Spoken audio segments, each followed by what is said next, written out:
দর্শক, যুক্তরাষ্ট্র ইসরায়েলের সাথে ইরানের যুদ্ধ নিয়ে সবশেষ অবস্থা জানাতে ইসলামাবাদ থেকে সরাসরি যুক্ত হচ্ছেন আমাদের এসএটিভির পাকিস্তান করেসপন্ডেন্ট মোহাম্মদ মুসাব। আমরা চলে যাচ্ছি তার কাছে। Good evening Mohammad মুসাব, welcome to our SATV news studio. Musab, why US-Iran talks collapsed after marathon negotiation? So the US and Iran have had a difficult past for the last 47 years. This has meant that both countries have gone to war twice in the span of less than 1 year. Now, when you have disputes that have such strong roots, it is obviously impossible to make sure that any talks between the two of them succeed. The baggage that was being carried by both delegations here in Islamabad was huge. There are a few important points that have to be noted here. Firstly, that the Iranian side had a 10-point agenda that they brought with themselves.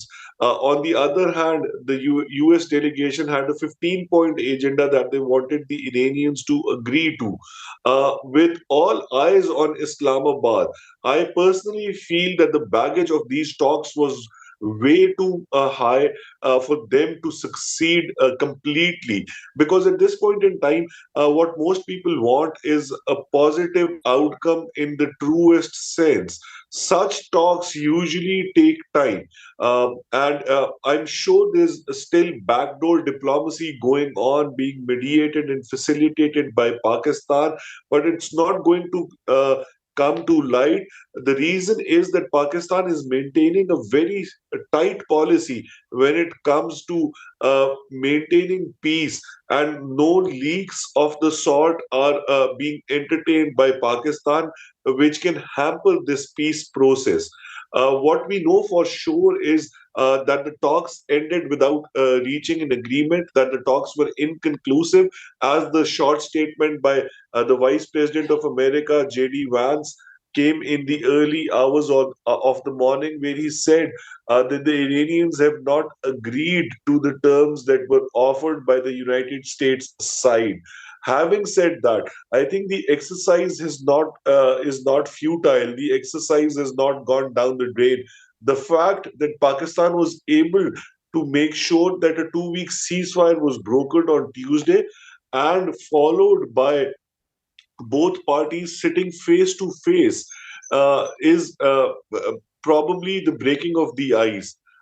And we now have no news that the ceasefire that was brokered by Pakistan is collapsed. So the ceasefire is still intact. Both parties are abiding by that ceasefire. There is no fighting going on at the borders. So there is still hope. How this pans out, we'll keep the viewers of SATV posted in the coming weeks and days. But for now, the only thing that we can tell is that the US delegation has departed after inconclusive talks that were held here in Islamabad.